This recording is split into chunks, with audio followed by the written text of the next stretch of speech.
Hello and welcome guys, मैं हूं आपका अपना होम ट्यूटर निखिल सर। तो चलिए स्टार्ट करते हैं आज का हमारा class, calculation of interest on partners loan to the firm.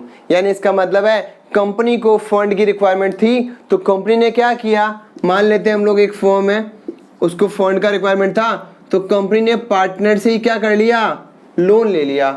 अब हमारे पास क्या ऑप्शन था, या तो पार्टनर से लोन ले लो या बैंक से लोन ले लो। लेकिन बैंक से लोन लेने में प्रोसेसिंग फीस लगती है और बैंक का जो रेट ऑफ इंटरेस्ट है वो भी ज्यादा होता है। तो पार्टनर ने ऑफर दे दिया कि मैं बैंक से कम रेट से इंटरेस्ट पे आपको क्या कर दूंगा, लोन प्रोवाइड करवा दूंगा। तो कंपनी ने मान लेते हैं 10 लाख रुपीस का लोन लिया है इसी पार्टनर से, इसका नाम मान लेते हैं ए है। तो कंपनी ने ए से लोन ले लिया, उसके बदले इंटरेस्ट का पेमेंट करना पड़ेगा। अब इंटरेस्ट का पेमेंट कितना करना है, अगर इन दोनों के बीच में कोई एग्रीमेंट हो जाए रिटर्न में तो फिर रेट ये दोनों डिसाइड कर लेंगे। लेकिन अगर कोई एग्रीमेंट नहीं है तो in the absence of partnership deed 6% per annum का इंटरेस्ट कंपनी इसको पे करने वाली है। तो जैसा कि कंपनी को इंटरेस्ट और लोन पे करना पड़ेगा, तो एक कंपनी के लिए क्या हो गया, एक्सपेंसेस हो गया, और नॉमिनल अकाउंट से क्या हो जाएगा, डेबिट हो जाएगा। तो बात कर लेते हैं इंटरेस्ट और लोन के बारे में। पहला पॉइंट क्या लिखा हुआ है, it is charge against profit. यानी फिर मैंने आगे और भी लिखा हुआ है, इन केस ऑफ प्रॉफिट और इन केस ऑफ लॉस। यानी ये ऐसे एक्सपेंसेस हैं इनका कंपनी के प्रॉफिट या लॉस से कोई लेना देना नहीं है।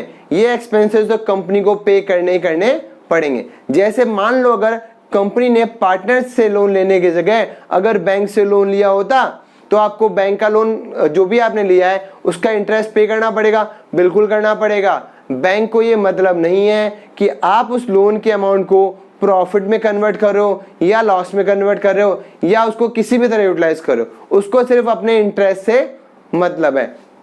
तो कौन से एक्सपेंडिचर हैं, ऐसे एक्सपेंडिचर जो मैंडेटरी हैं, उसका प्रॉफिट या लॉस से कोई भी लेना देना नहीं है। ऐसे एक्सपेंडिचर हमेशा प्रॉफिट एंड लॉस अकाउंट में आते हैं। Profit and loss appropriation account में तो डिस्ट्रीब्यूशन करते हैं हम लोग प्रॉफिट का बिटवीन द पार्टनर्स। तो हमारा पहला पॉइंट हम लोगों ने समझ लिया। सेकंड पॉइंट मैंने आपको अभी बताया कि it is a part of profit and loss account. तो ये कहां डेबिट होने वाला है, प्रॉफिट एंड लॉस अकाउंट में डेबिट होगा टू इंटरेस्ट ऑन लोन के नाम से। तो मान लेते हैं कंपनी ने प्रॉफिट जो अर्न किया वो 5 लाख रुपीज है और इंटरेस्ट कितना पे करना पड़ रहा है, 6%। 10 लाख का 6% कितना हो गया, 60,000 रुपीज। कहां डेबिट किया मैंने, प्रॉफिट एंड लॉस अकाउंट के अंदर।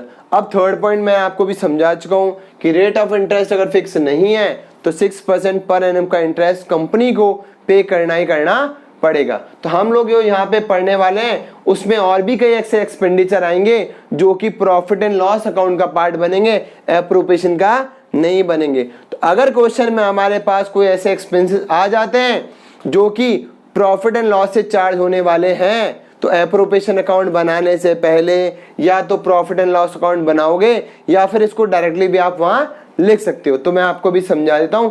मान लेता हूं कंपनी का प्रॉफिट 5 लाख है, उसमें इंटरेस्ट और लोन है वो चार्ज करना है 60,000 रुपीज। और आइटम कौन से ऐसे एक्सपेंसेस हैं जो कि कंपनी को पे करने ही करने पड़ेंगे। जैसे रेंट का एग्जांपल लेते हैं। मान लो बिल्डिंग जो आपकी बिजनेस में चल रही है वो रेंटेड प्लेस पे चल रही है, जो भी आपको क्या करना है, रेंट पे करना है, उसका प्रॉफिट से कोई लेना देना नहीं है। अगर कंपनी को प्रॉफिट हो रहा है या लॉस हो रहा है, या आपकी कोई बिजनेस चल रही है या नहीं चल रही है, लेकिन रेंट तो आपको मैंडेटरी पे करना ही करना पड़ेगा। तो दूसरा आइटम क्या आता है इसमें, टू रेंट। नेक्स्ट आइटम की बात कर लेते हैं, मैनेजर कमीशन। कंपनी में कोई मैनेजर काम कर रहा है, उसने अपना पूरा एफर्ट किया पर उतना प्रॉफिट नहीं कमा पाया कंपनी के लिए, या फिर कंपनी को लॉस हो गया, तो क्या उसकी सैलरी दोगे, हाँ भाई उसकी सैलरी तो आपको देनी पड़ेगी। तो ये भी मैंडेटरी है, तो लिखोगे टू मैनेजर सैलरी। तो ये वो आइटम है जो आपके पास आने वाले हैं, इससे ज्यादा आइटम बेसिकली नहीं आते हैं। तो प्रॉफिट एंड लॉस अकाउंट में ये 3 आइटम आपको ज्यादा से ज्यादा मिलेंगे, इनके अलावा कोई आइटम नहीं मिलेगा। वैसे तो प्रॉफिट एंड लॉस अकाउंट में बहुत आइटम आते हैं, लेकिन हम लोग 12th क्लास में सिर्फ यही गिने चुने आइटम पढ़ेंगे जो कि पहले प्रॉफिट एंड लॉस अकाउंट से चार्ज करने के बाद में हम लोग क्या बनाएंगे, P&L एप्रोप्रिएशन अकाउंट। रेंट मान लेते हैं 40,000 है और मैनेजर की सैलरी मान लेते हैं 1 लाख रुपीज है। तो क्या करोगे, आप पहले अकाउंट क्लोज करोगे। अकाउंट क्लोज किस तरह से करोगे, 5 लाख इधर का टोटल आ गया, इधर का टोटल कितना आएगा, टोटल इससे कम है लेकिन दोनों तरफ पहले कितना लिखोगे, 5 लाख रुपीज। अब 5 लाख में से 2 लाख माइनस करो, कितना बचा, 3 लाख रुपीस। अब ध्यान देना, प्रॉफिट एंड लॉस अकाउंट किस तरह से क्लोज होगा? अगर एप्रोप्रिएशन अकाउंट बनाना है तो पहले ये प्रॉफिट P&L एप्रोप्रिएशन अकाउंट में जाएगा, फिर इसका प्रॉफिट का एप्रोप्रिएशन होगा। यानी इसमें से पहले interest on capital, salary, commission किसके, लेकिन पार्टनर्स के, वो माइनस होंगे। उसके बाद जो प्रॉफिट बचेगा वो पार्टनर्स के कैपिटल अकाउंट में ट्रांसफर हो जाएगा।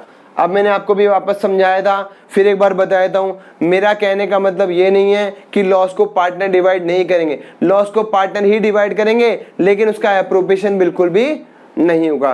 तो चलिए बात करते हैं हम लोग एक अकाउंट के बारे में। तो अभी हम लोगों ने सुना कि interest on loan profit and loss account का पार्ट है, तो ना ही ये P&L एप्रोप्रिएशन अकाउंट में जाएगा और ना ही ये पार्टनर्स के कैपिटल अकाउंट में जाएगा। तो फिर इसका क्या करना पड़ेगा? इसका आपको लोन अकाउंट अलग से बनाना पड़ेगा। तो हमने लोन कितना लिया था पार्टनर से, तो लिख लेते हैं एंट्री बैंक अकाउंट डेबिट। ये लोन किससे लिया है? ए से, तो लिखूंगा टू एज लोन। अमाउंट कितना है हमारे पास? 10 लाख रुपीस। तो लोन अकाउंट में इसकी पोस्टिंग कर दोगे। पोस्टिंग करना सभी को आता है, जिस अकाउंट में पोस्टिंग करते हैं उसको छुपा देते हैं, बाकी इंफॉर्मेशन अपने आप एंट्री में मिल जाती है। कैसे मिलती है?